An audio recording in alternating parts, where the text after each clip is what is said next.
All right, ready to get started? Yes. Cool. So I think all of you were here last week. So like we said, we're going to do theological views on creation. Yep. So step back from apologetics. Going to be doing theology. I guess start us off. It kind of overlaps a lot. Actually, knowing particular facts and pitfalls to strengths and weaknesses of theories is definitely helpful in an apologetic sense. Right. That's true. Yeah, and this would. Yeah, that's absolutely true. So, and I've read creation in both apologetics and systematic theology books. Yeah. So it does overlap. And in this case, a big thing is probably just even being able to draw a line between what you would consider an acceptable view of creation versus an unacceptable one. Yeah, that's true. Because those are, anyway. All right, I'll start off with prayer. Here we go. So, Holy Father, thank you for this day. Thank you that we can all come together and learn about your different views on creation, about what the Bible says and maybe doesn't say, where we can draw the line and where we can't. Please help our conversations to be fruitful and that can be useful in our own individual walk with you, Lord. And just in prayer. Amen. Amen. So I was just going to go through this quickly because probably the best thing to do is to get to the actual views that we're going to talk about today. But so we're going to talk about the theological views of creation. Specifically, Cal's going to take young Earth today, and I'm going to take old Earth very generally. So old Earth, I'm going to go to the next slide. Oh yeah. So young Earth, me and Cal were talking just before this class. It's a very put together view. A lot of agreement there. Old Earth is going to include all these views. So for the first week, I'm going to talk generally about what they would tend to believe, specifically these four at the bottom. So young Earth, Cal's going to get into that. Theistic evolution, I'm going to talk about briefly, but it's one that most people that believe in what's called intelligent design, which is what pretty much all evangelicals agree on. So the intelligent design umbrella is that God created the earth and that he is active in creation right now. Theistic evolution would be more Gnostic in its view, that God kind of created the earth and then backed off, and now he doesn't have anything to do with it. And then gap theory, the literary framework, day-age theory, and historical creationism. All of these are different ways to start getting into the nitty-gritty. We might talk about a couple of them next week. I guess we haven't really decided that, but so that's the layout of how we're going to go.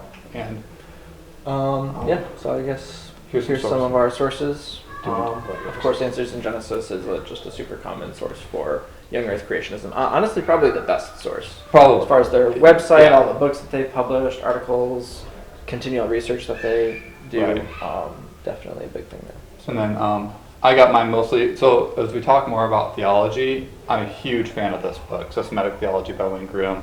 It's a big textbook, but it's a great one. And he takes the old Earth view, so I'm going to get most of that from there.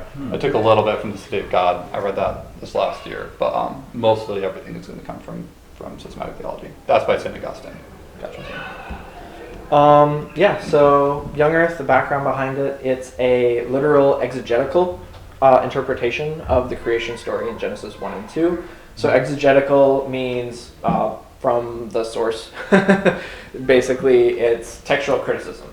The idea of looking at the text and trying to figure out what that text is specifically saying to the greatest degree that we can. In this case, generally a young Earth creationist would interpret Genesis 1 and 2 as historical narrative, not so much as poetry or allegory or metaphor, but historical narrative on the same lines as maybe you might interpret the flood story or the Exodus, Judges, Kings, Chronicles, large portions of the Old Testament you could quite easily categorize as historical narrative, like 1st and 2nd Samuel, in terms of David's life, Saul's life, and the events that happen. You would expect that when they say certain things that they mean probably generally that thing happened. In particular, the belief is that God created everything, the universe, all the trees, plants, sun, moon, stars, etc., in 6 literal days. So that would generally be interpreted as a day-night cycle or 24 hours. Of course, we know 24 hours, it's not like to the exact moment, it's really, really close. It's really, really close to exactly 24-hour days, but it's not like super precise. So generally, when we mean 24-hour day, in this case, or day, we mean, day-night cycle. Yeah, the contrast would be like millions of years. So like either a day. Yeah. So basically, it's very, very close to what we experience now, and not simply just allegory or metaphor to a really, really long time. And that the chronological order of creation follows the order that it was written in Genesis 1. This is the historical view of both Christians and Jews. That's kind of how it is. Different views have come on much more recently, like as per 680 maybe with. Yeah, about 425 is about the earliest I found. Gotcha. Yeah. And then of course that's just someone writing about it, not necessarily what the prevailing view was. Right. So. And this of course is right now the most common. Usher put it at 404 BC. Oh, really? Yeah. What year? Usher put it at 404 BC. 404 BC was when? 4004 BC. Oh, that's right. Yeah, Oh. there was someone who. Usher Yeah. spent, he spent his entire life tracing all the chronology. Oh, Yeah. right. It was Yeah. like October 23rd, Yeah. 4004 BC or something. Yeah, which is another good note that we kind of talked just about. 10 days off October 13th. But we also talked about that kind of too, that Yeah. genealogies, even young Earth creationists don't necessarily die on that hill either. Yeah, exactly. And there are views that some of the people in the early Genesis were actually dynasties of people. I don't buy into that. Sure. But there's that sort of theory. So Gotcha. that would date it much further back. But Oh, still, gotcha. Like an individual. What I get from reading Genesis 1 is I try to throw out all this other stuff. I take what it says and leave it alone. Yep. Yeah. The day I have a little trouble with, because how can I explain this? We're trying to explain the beginning of time, space, and matter, and measure it with the time, space, and matter that's still in the process of being created. Yeah. You see what I'm saying? Mm-hmm. He talks about a day and a night before there's a sun and a moon. So how Right. do you have a day and a night before there was a sun and a moon? I don't worry myself with that stuff. Yeah. If God created it, this is how he created it. I don't try to explain it away. Right, sure. Right. So that is a good point, that there is a lot of agreement here between Old and Young Earth, and that there's a lot of ambiguity, and that's the conclusion we're going to come to.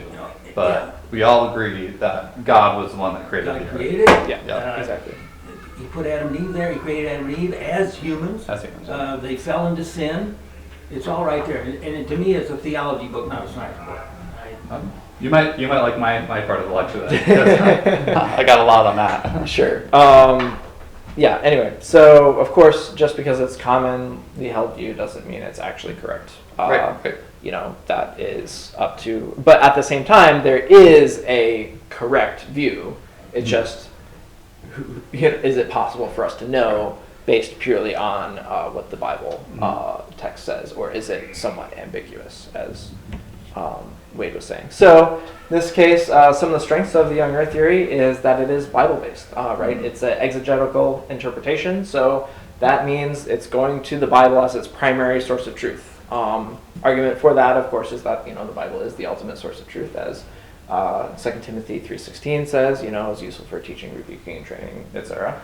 And of course, if we're to know the truth about creation, then arguably the Bible would give the best testimony. Now, both views believe this. A young Earth creationist would simply say, well, we believe the minutiae more concretely than, say, maybe an old Earth creationist. Right. In this case, of course, it's also a plain interpretation. So because we believe it's historical narrative, we believe that when it's referring to stuff like days, you can just interpret that how you would regularly interpret a day. If I say, well, on day 1 of the week I did this, and then on day 2 of the week I did that, and I described 6 different days where I did things, you would probably get the idea that I'm talking about 6 literal days and not a whole age or a period of time where there's millions of years happening.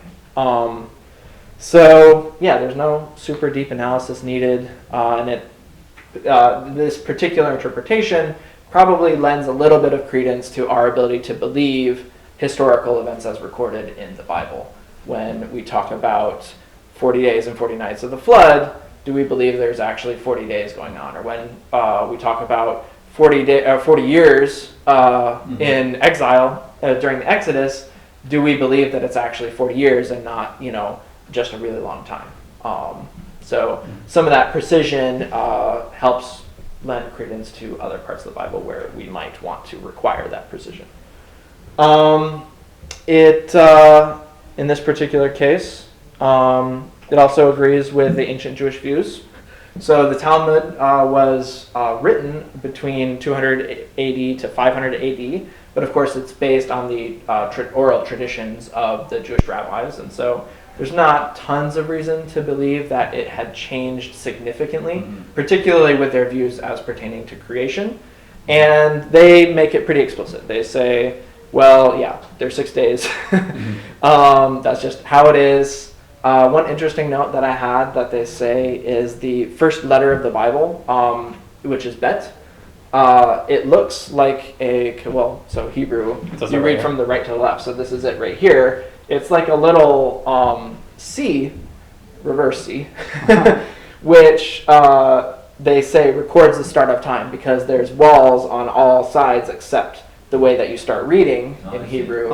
That is the start of time, which is a pretty interesting interpretation, I thought. So I thought I'd bring that to light. Of course, Old Earth, many Old Earth Old Earth creationists specifically would agree with that. Right. The very first letter of Genesis begins the time. But of course, that would mean you're not allowed to inquire about what could happen before or around. Really, it's just like that is happening.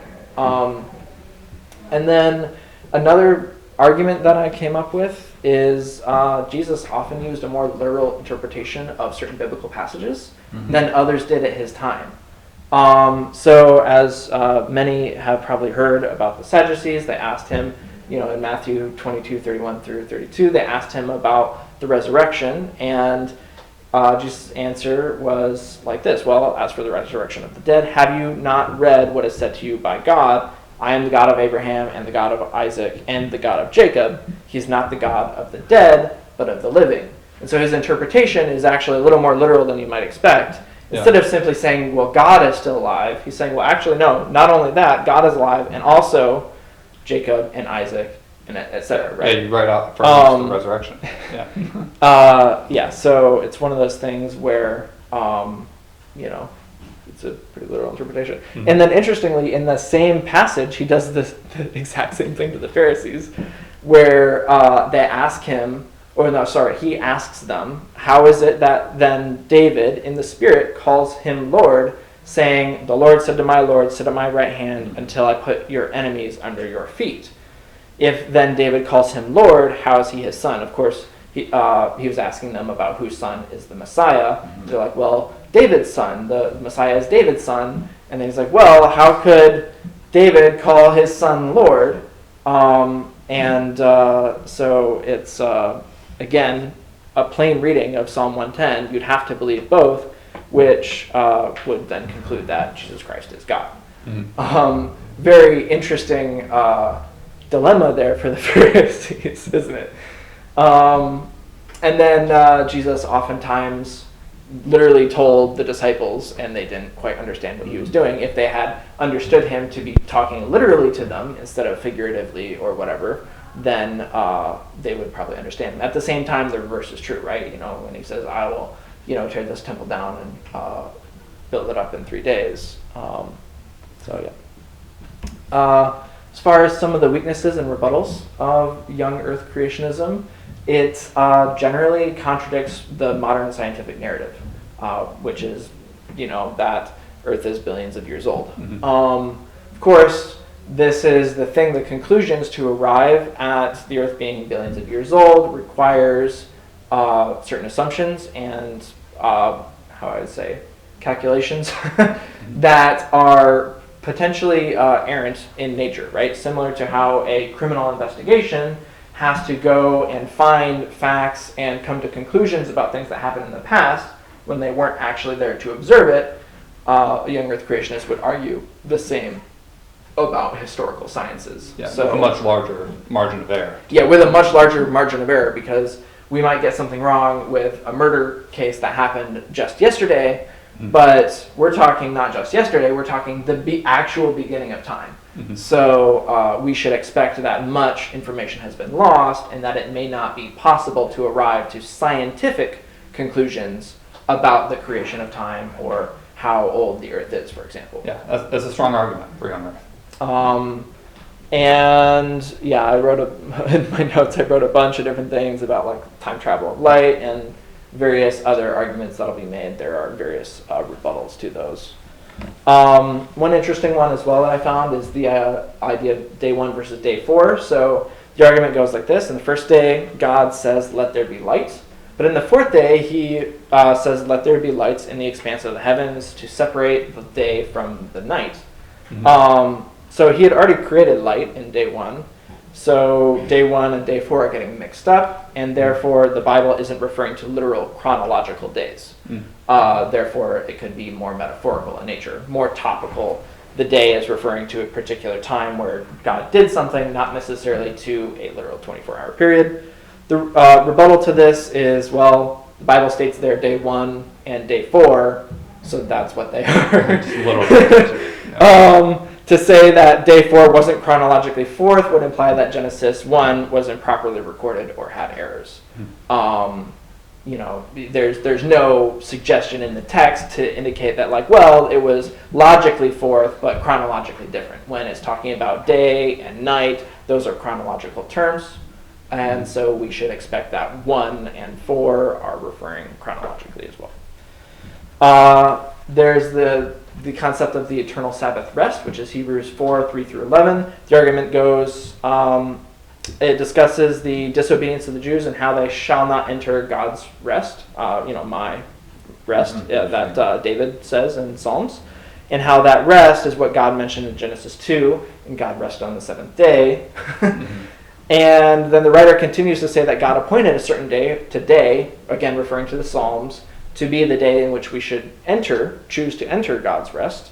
So in other words, the seventh day of creation is ongoing, and therefore we should infer that the other days are referring to an age as well. The seventh day referring to an age, presumably from the end of creation up until now, whereas the other days could be really, really long. They're just complete, whereas the seventh day isn't. Which is, quite a strong argument for old Earth as well. Yeah. Honestly. Yeah.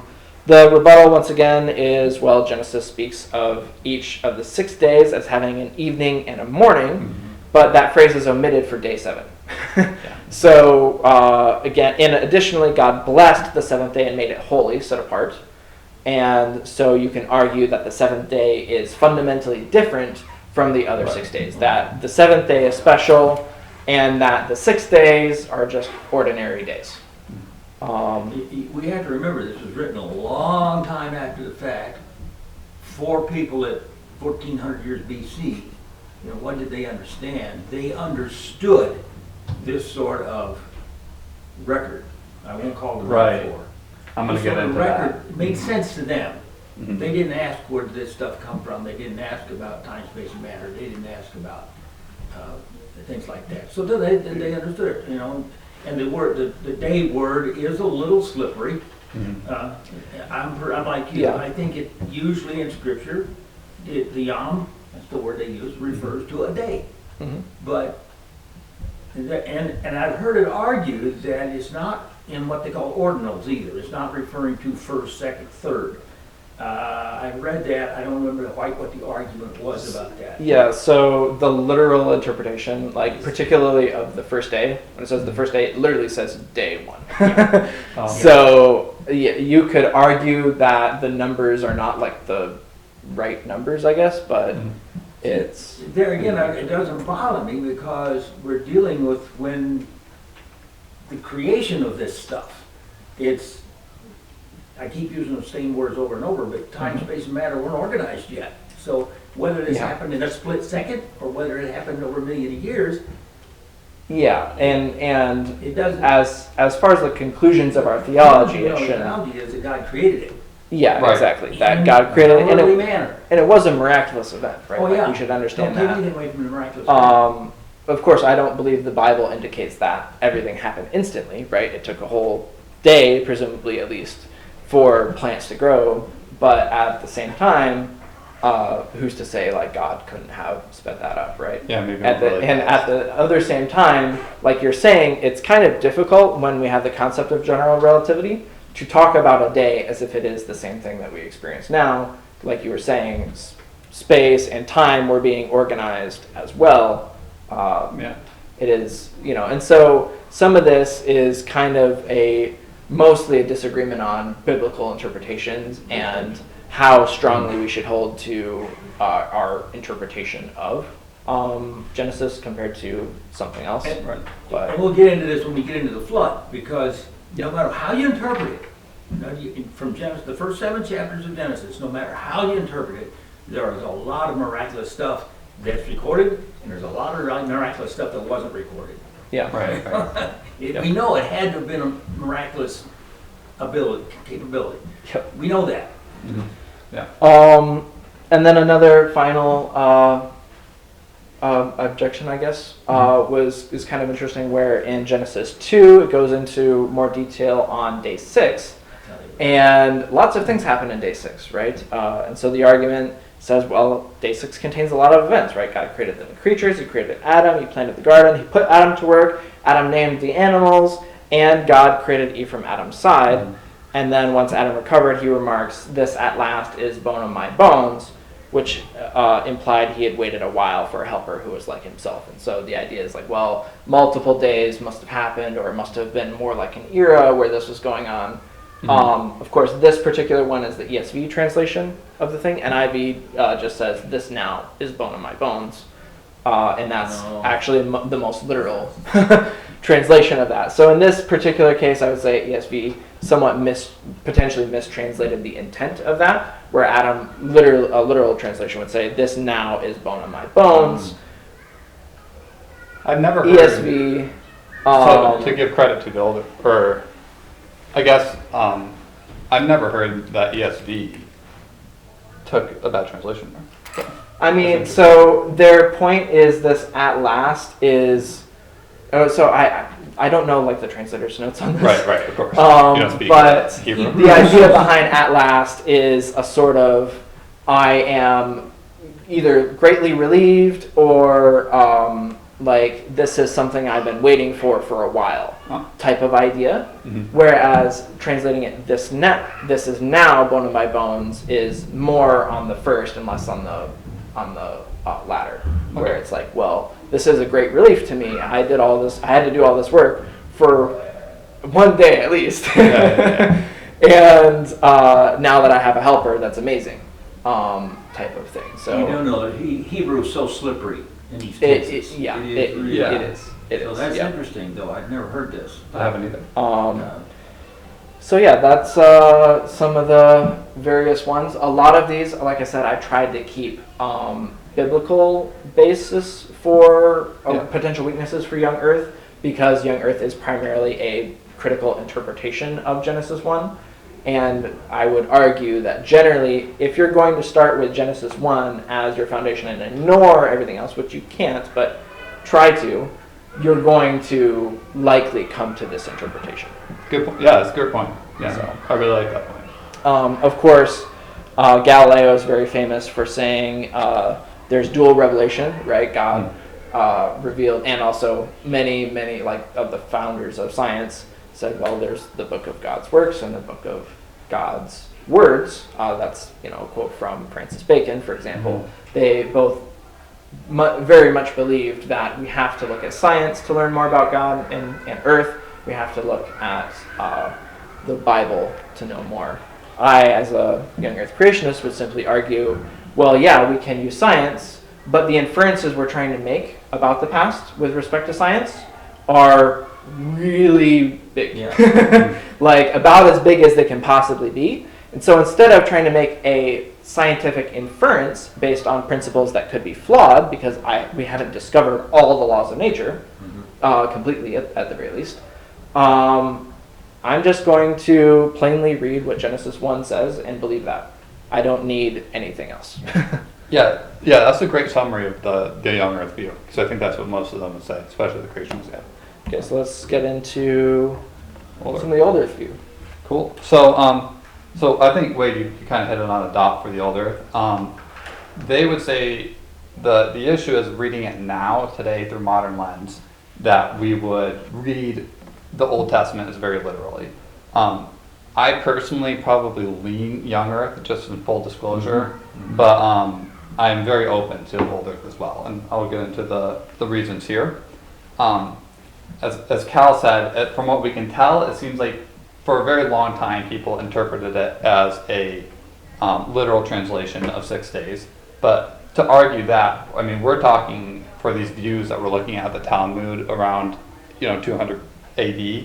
That's about 2,000 years from then to now. If we're talking even from the young earth view, from then to the creation of the world, that's 6,000 years. So who really knows what they were thinking 4,000 years prior, right? Sure. This would be an argument from the old earth view. Then they would also say that we're not supposed to necessarily get into all of that discussion of who believed what. Like, those are good arguments, but in reality, the text should speak for itself. Mm-hmm. So I'm going to argue very generally for old earth here. I do want to make a distinction. I would say theistic evolution is probably not under the intelligent design tree, like I said. Yeah. Theistic evolution, just briefly, just so we can draw this distinction between the two, they would say that everything evolved from one prokaryotic cell, just like evolution would state. But where the trouble comes in is they say that Adam and Eve evolved from a Neanderthal type people as well, right? So in which case, who was actually the first man? When did man become man? When did man become man? That's the bigger. Could God have actually created things based on their kind? Right. Right. Yeah. There's plenty of issues here. Right. So theologically, the biggest issues though is that Adam and Eve aren't individuals. The Old Testament and the New Testament both affirm that they were individuals. Mm-hmm. So they have to be individuals. But now let's say they evolved and there was just multiple people, right? Because that would be the next argument, is that there's multiple people. Adam and Eve were the individuals, which is the line of human race came through, maybe. The issue with that is that if they evolved from monkeys, man would have been sinning the entire time through Adam and Eve. Yep. So you have multiple populations of sin going on. You would also have humans dying before Adam and Eve, and man didn't die until they ate of the apple. And Genesis 3 very straightforward states that humans die after they eat of the apple. So not a great view if you're going to take the Old Testament to be any literal or metaphorical in the truth sense of the word. So so this is a viable Christian belief, I'd like to argue. Old Earth is very viable. It's going to take a figurative translation of the 6 days to say that there are millions of years. Mm-hmm. Specifically, I'm going to argue more for what's called the day-age theory here, because I think it's the best one. But so cool. Let's go on to the next one. So the strengths of old Earth. The first is a metaphorical day. If this word day, yom, like Wade was talking about, was written by Moses also used that same day, that same word day, to refer to long periods of time in Exodus as well. So there is not necessarily a straight hard line that this has to be day. It just seems like it's talking about day with the first there was morning and there was night. Right? Not morning and night, so that's pretty specific. It's pretty specific, yeah. And that's the thing, that's a common young earth rebuttal to that argument. Right. Well, there's the morning and the night, there's the word day, and there's a number associated with it. Right, yeah. So old earth would respond to that. Well, what about like in Job, there's Job 20:28 says, the possessions of their house will be carried away, dragged out in the day of God's wrath. So that's not a very literal day, but it's the same translation of Yom. This also happens in Ecclesiastes 7:14, Isaiah 2:12, and many others. So this specific argument is what St. Augustine points out in the City of God, which is written in 426 AD. I do want to make a quick note. Pretty much everything I say in this class, I'm not smart enough to come up on my own, so I just take it from books that I read. I actually did come up with this idea, so take it with a grain of salt. But I read the City of God a few months ago, and Yeah, great book. I Super, couldn't get through it. super thick. Oh man.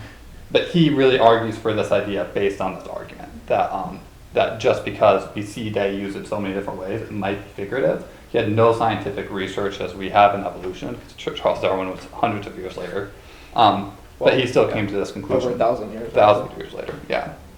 So this is a biblical argument. It's not necessarily just looking at science, but it relies heavily on science, as Cal pointed out well. So another good argument is going to be the 6 long day, like Cal talked about. I think this is probably the strongest argument, right? Because what we're going to discuss is that can the days be millions of years? Can they be taken figuratively? And if one of them can, they probably all can besides the 7th day, as Cal pointed out. Mm-hmm. So we're going to look at days 1 through 6. Maybe one of these is not a literal day. So I'm going to read quickly Genesis 1:24 through 31, which is what's called the first creation account. So there's actually 2 accounts of creation. One of them is very short, it's Genesis 1, and straight to the point, and one kind of spreads out and tells the story more. Genesis 1:24 through 31 says, "And God said, let the earth bring forth living creatures of every kind, cattle and creeping things, and wild animals of the earth of every kind. And it was so. God created the wild animals of the earth of every kind, and the cattle of every kind, and everything that creeps on the ground of every kind. And God saw that it was good. Then God said, let us make humankind in our image, according to our likeness, and let them have dominion over the fish of the sea, over the birds of the air, over the cattle, the wild animals of the ground, the creeping things of the earth. So God created humankind in his image. In the image of God he created them. Male and female he created them." Very important right there. Male and female, both on the 6th day. If we take that and we move into Genesis 2, we will see that within the time that God created Adam and he created Eve, as Cal pointed out, we're going to have the creation of Adam. We're going to have the creation of the tree of the knowledge of good and evil. We're going to have him explaining the rules to Adam. We're going to have Adam being blessed and Eve being blessed to have dominion over all the animals. We're going to have creation of all the ground animals. We're going to not only have the creation of all the animals, but Adam is going to name all the animals. And then Adam is going to have enough time to grow lonely. God is going to put him to sleep, take a rib out of his side, and create Eve. So, sorry, that's a lot there. But that seems to suggest that this is a very, very long day. This might be, there might be wiggle room here. That maybe this was not a 24-hour day, but could have been a period of time. So, I mean, like, to be fair, Adam was a man, so. Well, he was a man. How long does it take for a man to How long does it take for a man to get lonely? That's hilarious. That's the strongest argument I've ever heard. So yeah, the big one for me that I get held up on is the counting of the animals, because there's a lot of them. The young earth creationists will respond that it could be the kinds, is what I've heard. Could be kinds. And also, I as far as the narrative in my head, I'm like, he's going through and he's naming all of them. We're like, none of these look like me. Yeah. And there's 2 by 2, there's one there's a partner for everyone but me. Right. Like, what is going on? So that's what the young earth would say, is like, well, there's a male and a female for all of them, where's mine? And that could have happened in one day. So again, there's no shoot down argument, otherwise we'd all agree on the same thing. So this is one piece of evidence for young earth. So they would just say that was supposed to be. Yeah, and again, the young earth position is that God created kinds, he didn't create all the individual species. Yes, yep, as well. Yep, and I mean, maybe like, let's say he did create the ox and he created the cow, like what if Adam just called that a cow, like that's possible as well. Yeah. And then the 7th day, Cal already talked about that, and for the sake of time, I'm just going to move on. Pretty strong argument that, as Cal said, there are a lot of differences between the 7th day and the other ones. Right. So maybe not the strongest argument. Yeah. The similar reason to why you would say, like, well, the day of the Lord is a really special thing compared to, an average day. Right. Yeah. Good argument. Or the thing that's not the day of the Lord, whatever. Right? Yeah. I'm going to skip scientific arguments for now and come back to it, because I think it's better to do the weaknesses first. Cool. So the weaknesses and rebuttals, this is kind of the meat of it. So the strongest argument of young Earth, I think, if the strongest argument of old Earth is the 6 days, seeming to be very, very long, is that you have the days being morning. God says first there's morning and then there was evening. The weakest rebuttal from the young earth, they would say, well, that doesn't necessarily have to mean one day because there's morning and evening in 1 week as well. So they would. But the individual of those is kind of implied, right? Like you can say, well, Right. there was an evening, or there's a morning and an evening. Yeah. Yeah. Type of thing. It kind of implies singularity instead of the Bible stating with plural, right? And it could have said, well, there were mornings and evenings. Yeah. The first day. So they would say, So that's the young earth argument there. And once again, that's textual criticism. Textual criticism. Yeah. So, but then the older would respond, well, this could just be talking about a creative period as well. It's possible he's just being metaphorical and saying, in this day he created these animals, and there's morning, there's evening is just a metaphor. Going back to the time that it was written, this sort of even historical narrative has been lost, and we're not exactly sure what they said. So there's ambiguity here. Sure. Um, And then another thing someone could say is, well, the Jews practice their days based on mornings and evenings. Yeah, I'm actually when it getting becomes into the that evening, it actually gets. in just a sec. Okay. So the other thing about this morning and evening, to say that it has to be one day, is that we have this phrase nowhere else in the entire Bible. So we're not sure, we can't be sure based on other parts of the Bible that this has to be one day, if that makes sense. But the strongest argument for why this doesn't have to be a single day is that there was no sun on the first, second, and third day. So in no way were these days normal evenings in that sense. Yeah. The light was coming from somewhere else, and it wasn't that sun. So to be fair, if the light was coming from somewhere else and there was a spin to the earth. yeah, well, there could be a spin to the earth that could have been coming from God. There's different ways that people will talk about that. There's different ways to interpret it, Yeah. for sure. And then Or to come up with something that would work. But so then the young earth would actually respond to that, saying, well, there's no sun. They would say, well, if it was literally created, if each day is literal, but 1,000 years or millions of years, how could plants survive? Because plants were created before the sun was created. How did they survive for millions of years?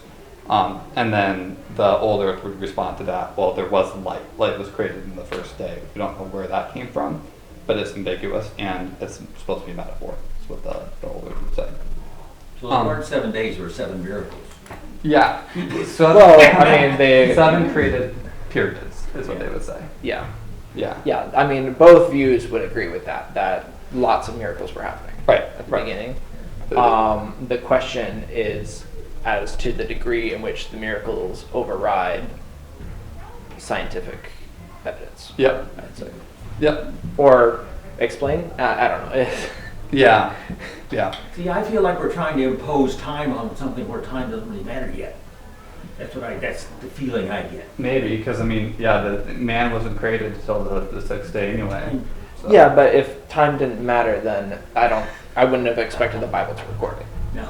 No, we get it's it. a similar reason to why the Bible starts out with that letter. Yeah. So maybe we leave that argument alone. The time thing, the philosophers go wrong about the time thing. Yeah. Does time really exist if you're not here? Yeah, there's no man there. Yeah. So and then Cal brought up a good point about the Sabbath a week is very literally based on the creation story. Mm-hmm. So and there you have 6 days of work, 1 day of rest. The Old Earth, again, actually have a pretty good rebuttal to that. They say, well, there is a Sabbath week, but there's also the Sabbath years. You also have 6 years of work and 1 year of rest. So those arguments kind of cancel each other out, is what they would say. So the conclusion here, I'm sorry, I got one more. The death entering into the world, some people will say, well, how can you have millions of years of all these animals living and dying and killing if death didn't enter the world until after Adam and Eve ate of the apple? I'm not going to go there for the sake of time, but in Hebrews, it's very clear that that's actually just man that it applied to that died. And in Genesis as well, it seems to just apply to man. So we shouldn't read into the text that animals weren't dying as well, because it's just not talked about, is what the Old Earth would say. So in conclusion here, the Old Earth, when they would come at the Young Earth argument, as Cal had put out first, they would say, well, maybe it's not as concrete as you think it is. Maybe we should use something like science as a means to figure out the real answer. Because there's a lot of ambiguity here, as I pointed out. You've got long 6 days, you've got all the points I pointed through. So, and then they would say science is very accurate in many other parts of the world. And yes, we're not going to be super accurate, as the young earth would say. We should give it a shot. So I guess we can go back up to the strengths.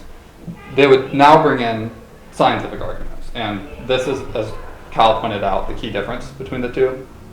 The young earth is really going to take the Bible first and be like, the Bible says this. This is the conclusion I come to without bringing science into the picture. Or only bringing it in when there's a clear ambiguity, right? Right. Clear ambiguity. Clear ambiguity. Yeah. So the old earth would respond to that.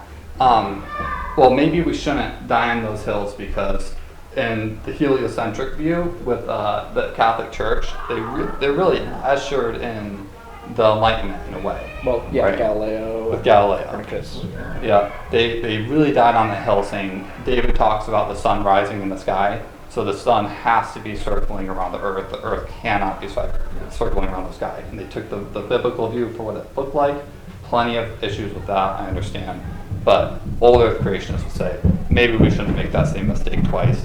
Let's consider what the science has to say. So here's some scientific arguments that they would say. The first would be that light takes millions of years to reach Earth. It also shifts the tone of the light. That's called a redshift. Will shift when it goes through supernovas. So the young Earth creationists would say, well, God could have just sped up that process because who would see light unless God did speed up that process? Yeah. The old Earth creationists would say, well, light passed through supernovas hundreds of millions of years ago and changed the redshift of the light that we can detect now.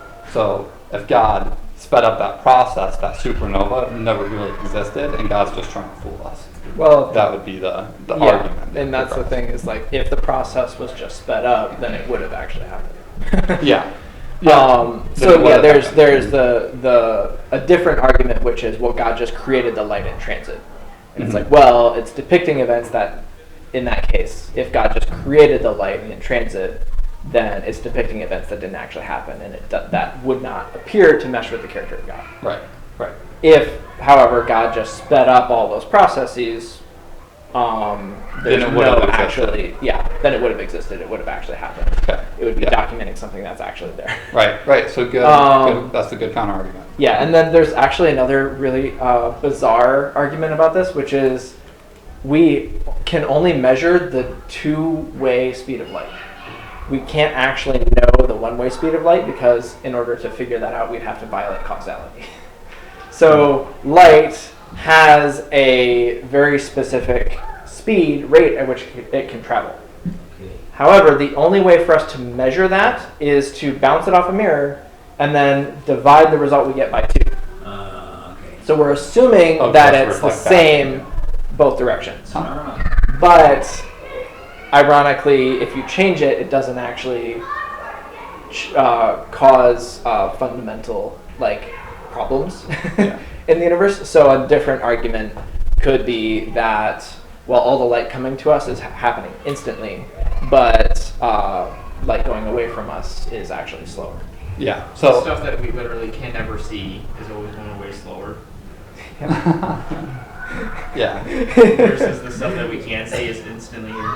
Yeah. It's very bizarre, isn't it? Yeah. Anyway, so The- take that with a grain of salt. Right. So the point is, as we go into all these different arguments, there are going to be counter arguments, as Answers in Genesis has. If you just go read through them, for pretty much all of these, the older creationists would come back and say, yes, that's true. You can pick apart each one, but if we look at all the evidence compiled, it all seems to suggest one story. That would be the response. But again, we're not here for that. We're looking at it more from the theological point of view. So the last 3, I think, are probably the strongest argument for what I've heard for old Earth from a scientific perspective, is that there's ice layers in Antarctica that every single year a little bit of the ice melts during the summer and then it regains during the winter. And it creates this very clear layers that you can see. Yep, and then you cut a hole right down the middle, pull them up, you can count the layers and see how many years there are. There's issues with this, and they say that maybe a flood could have changed this. We don't know how it could have worked out on each year, but if we're going to take it, assuming uniformity, and assume that everything has been consistent, there's about 402,000 layers of ice. And then what they can also do is they know volcanic eruptions from the last about 100 years. They can find that ash in the exact year that the volcano went off. So it's pretty accurate. It's very accurate. It's 100% accurate up into the known point of time that we have. Sure. But as Kyle points out, the farther you get away, more room for error. Yeah, exactly. The main issue And at also, this point, why aren't there millions or billions of layers? Why are there only 500,000?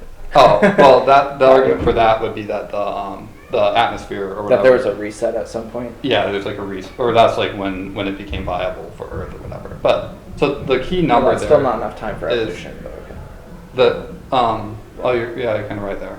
So that's another good point. I'm not a scientist. I'm just taking most of this from systematic theology, who took it from a Christian old Earth creation, or old Earth creationist that has talked about this a lot. If you ask anything further like that to me, I'm going to say I don't know. I'm just telling you what came from the book. Don't kill the messenger. Yeah, don't kill the messenger. If you would like to look into these, I highly encourage it, because I actually plan on doing that with this one argument. So the 402,000 years is very important, because if we take that and line it up with the radiometric dating that we get from rocks, Kyle was talking about this before. There's issues with this as well. Yeah. But if you take it with the radiometric decay of certain rocks, I don't know exactly where they get these, and then you also line that up with the rate of Pangea. That's the idea that all the continents came together and they started splitting and they move out a few inches each year. Yeah. They So you actually can measure that rate and then you can extrapolate that backwards. Right, exactly. Yeah. So if you take all of these rates and all these different years, so you have the ice layers, the radiometric decay, and Pangea, all line up to be about the same. Assuming uniformity of those rates. Assuming uniformity. So if young Earth creation was true, they would say that all of these rates must have changed at the exact same amount, like sped up at the same amount, and then slow down at the same amount, and that's highly unlikely. So pretty strong argument, but again, very scientific, not biblical. Yeah. So, and there's just lots of assumptions with these three in particular, right? Like you said, you have to assume the rate is the same. You have to assume that, like in the ice one in particular, that there's actually one layer per year. That like, well, what if a year has like 1,000 different heating and cooling cycles? Like, wouldn't that throw it off? Yeah. And the same type of thing with radiometric dating. Well, you have to assume that whatever material you're measuring was not added or removed, or whatever components, radioactive decay components were not added or removed, etc. But how they take the ice layers, because I believe what they did is they take the ice layers, they took a big core, they can measure those layers, and they try to count the number of layers and map those to years. Yep. Then they find bubbles within that, and then they take the air from that bubble and measure how much like carbon-14 was in it. And then they try to use that, how much. So they assume that there was no potential exchange of air in those bubbles. And so then they measure how much decay occurred within that bubble of carbon-14. And then they try to use that to map that to the other radiological stuff and try to see if they line up. Interesting. It is pretty interesting, but So once again, there are lots of assumptions, just with all of science. And then talking about science in general, this is all actually another kind of testimony. We're not actually going out and measuring those ice cores. We're not actually going out and measuring how much radioactive decay material there is. We're taking someone else's word for it. Yeah. And we're taking other people having potentially verified that against them. But the reality is we're taking their testimony against, other testimony potentially. And so that is another challenge. That is something that science needs to rely on the reliability of that testimony in order to be valid, just like we rely on the reliability of the Bible's testimony for it to be valid. So what I'm hoping, because we're kind of out of time here, that our conclusion from showing both the young earth and the old earth view is that they really are both consistent biblically. You can look at it from a metaphorical view. I know our church pretty much formally takes the young earth view here, and as Cal pretty much accepts that view, I lean towards that way. It's true, but the old earth view is not horrible. And there's lots of different theological disagreements that we can have, and as Wade pointed out, the conclusions of the creation argument are basically nothing and zero. There's really no theological significance of it. Yeah, if you can believe that Jesus rose from the dead, then you can also believe in both different views of the creation story. Right. Yeah. So, and then the other thing though about that is if science ever does somehow conclusively take old Earth or young Earth, we shouldn't be afraid of agreeing with whatever that view is. We shouldn't hold one of these so tight and end up like the Catholic Church did with the heliocentric view, right? As Wade was saying, it's like the big story here is God created it and He's sovereign over the creation that He made. Yep. So yeah, that's the young Earth and old Earth. Cool. Thanks, guys. Yeah. Questions?